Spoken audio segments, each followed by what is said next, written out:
we are convinced about what is important for our nation today, we should be completely dedicated and sincerely,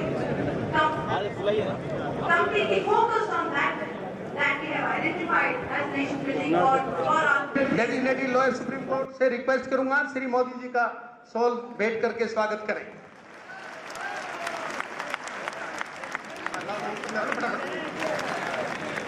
ये पहली बार आप आए हैं across the party line, या बहुत सारे लोग जो कांग्रेस के दूर आ गए वो पार्टी छोड़ रहे हैं आपके लिए। आज आप जानते हैं कि बड़े बड़े स्कैम हो रहे हैं। उन स्कैम के अंदर जो वकील होते हैं, बहुत बड़े वकील होते हैं, एक साल में 250 करोड़ कमाते हैं, लेकिन आम वकील साल में 2.5 लाख रुपया नहीं कमाता। हम चाहते हैं कि आप lawyer protection act entry 26 concurrent list के अंदर है, उसके अंदर लॉयर प्रोटेक्शन एक्ट आए, वकीलों की फीस बढ़ाएं, वकीलों को जो आज एक जुडिशियल करप्शन हो रही है कोर्टों के अंदर, वो खत्म करें। वकील चाहते हैं कि हिंदुस्तान में करप्शन खत्म हो, तो सबसे पहले जुडिशरी के अंदर जो करप्शन है वो खत्म हो।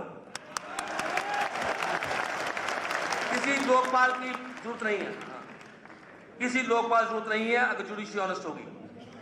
लेकिन हम यहाँ क्या चाहते हैं आपसे, हम आपके साथ हाउसिंग चाहते हैं। आपका एक नेशनल हाउसिंग डेवलपमेंट बोर्ड है। आज दिल्ली के अंदर एक वकील जो ईमानदार वकील है 30 साल के अंदर अब चाहता है मैं अपना मकान ले लूं, तो 2 करोड़ का फ्लैट कहां से खरीदेगा? तो उसको आज जरूरत है हाउसिंग की, जरूरत है उसको आज कम से कम 25 लाख उसकी इंश्योरेंस हो। हम आपसे एक देश में नहीं चाहते कि हम आप पर बजट डालें। 700 करोड़ रुपया जो आज लीगल एड पे नाम पे हर साल खर्च हो रहा है, हम चाहते हैं उस पैसे को आप वकीलों पे लगाएं। और ये वकील आपसे प्रॉमिस करते हैं कि देश के अंदर जो लीगल एड है उसके लिए मुफ्त काम करें। Lawyers conference being held in Australia, Sydney. I was a member of the Indian delegation at that time, and the conference was inaugurated by no less a person than Sir Robert Menzies, who was then the Prime Minister of Australia. In his inaugural address, and please remember that Sir Menzies had been the distinguished Attorney General of his country for 15 years before he became the Prime Minister of that country. He was a lawyer, therefore. But ladies and gentlemen, he made 2 astounding statements in his inaugural address. He said, I must confess that I have a sufficient number of members of Parliament who belong to the legal profession.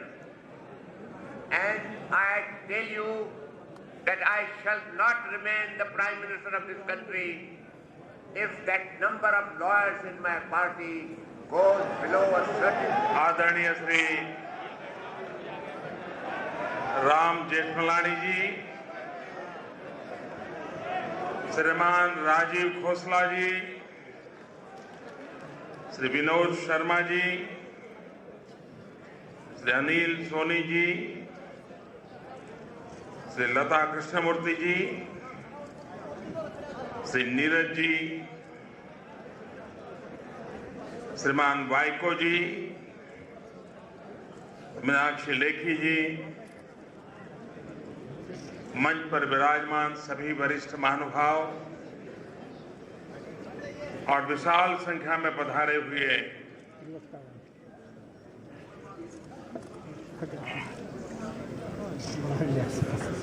इस profession से जुड़े हुए उत्साही भाइयों और बहनों, भाई बैठ जाए, आगे बैठ जाए, कृपया बैठ जाए।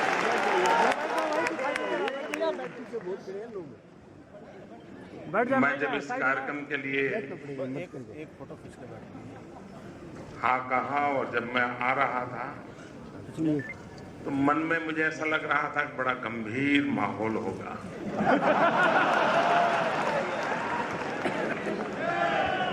बहुत सीरियस बातें होती होगी, लेकिन आप लोगों का जोश, आप लोगों का उत्साह देखते ही बनता है।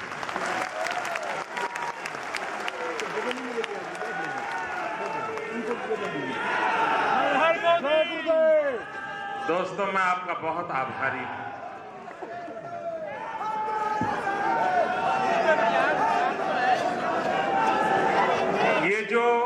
ये जो नजारा दिख रहा है, ये पॉलिटिकल पंडितों के लिए एनालिसिस करने का एक बढ़िया सा केस स्टडी है।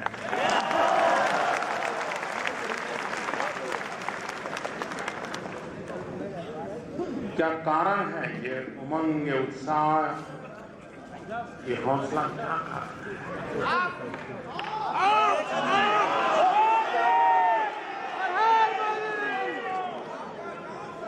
दोस्तों, देश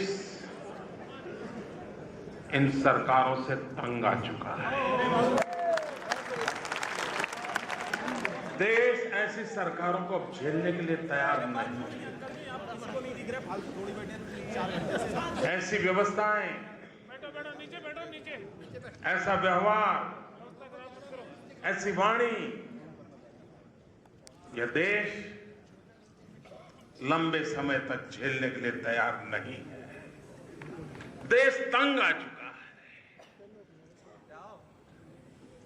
सामान्य रूप से चुनाव आते तो क्या यार, ये चुनाव आया फिर। इस बार मैं दूसरा देख रहा हूं। जब तक चुनाव घोषित नहीं हुआ, लोग कह रहे थे साहब कब घोषित होगा। अब कहते हैं साहब बस 16 मई आप तैयारी करो, 16 मई।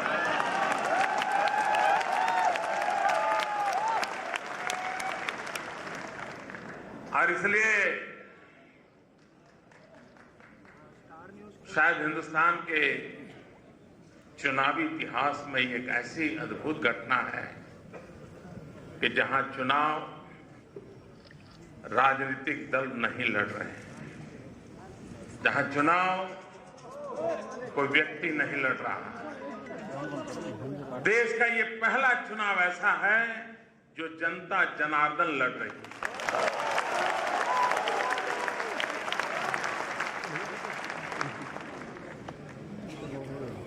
और इसलिए भाइयों बहनों, जब इतना सारा लूट चुका है, इतना सारा तबाह हो चुका है, तब मुझसे अपेक्षाएं भी कितनी ज्यादा होगी उसका मुझे पूरा अंदाज है।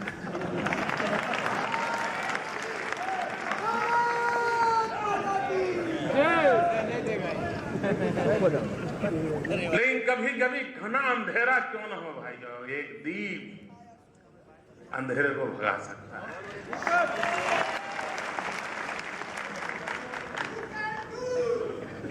और इसलिए भाइयों बहनों,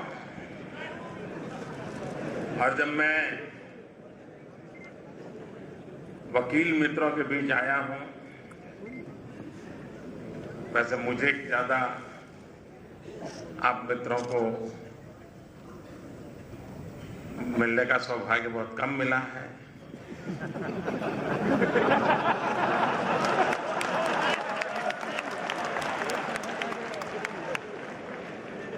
क्योंकि बचपन से कभी भी आज तक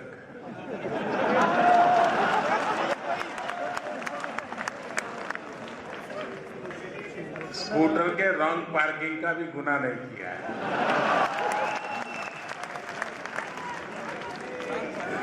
ये अलग बात है कि राजनीतिक कारणों से दिल्ली में बैठे हुए लोग,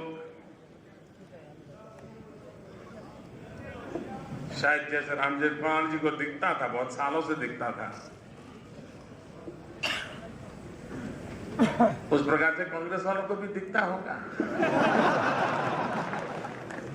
तो वो काफी कुछ षड्यंत्र करते थे मुझे फंसाने के लिए, इसके कारण थोड़ा कानूनी चीजें चलती थी, लेकिन मेरा संबंध तो ज्यादा आया नहीं। लेकिन एक सामान्य नागरिक के नाते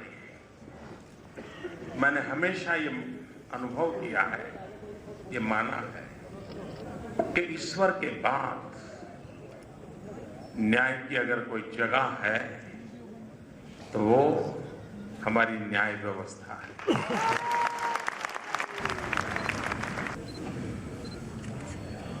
खोसला जी अपना दर्द सुना रहे थे।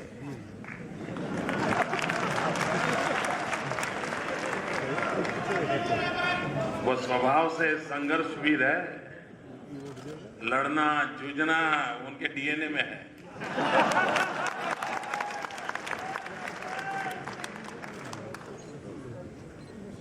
लेकिन लड़ने के लिए भी भीतर से सच्चाई का जज्बा जरूरी होता है।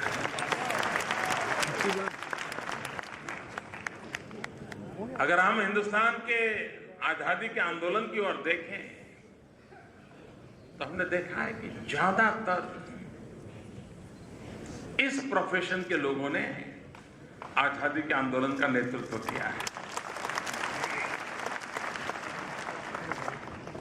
महात्मा गांधी हो, सरदार पटेल हो, बाबा साहब आम्बेडकर, सब जितने, लोकमान्य तिलक जी ले लो, सब मूलतः इसी प्रोफेशन से थे।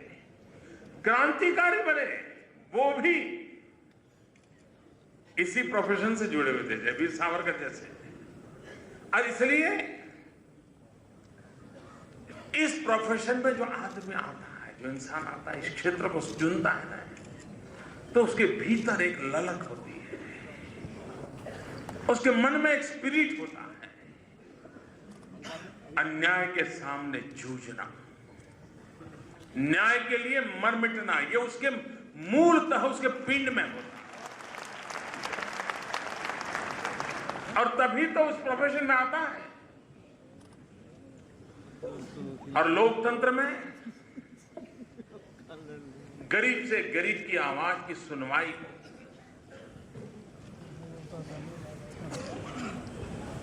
अकेला इकलौता व्यक्ति क्यों ना हो, उसको न्याय मिले,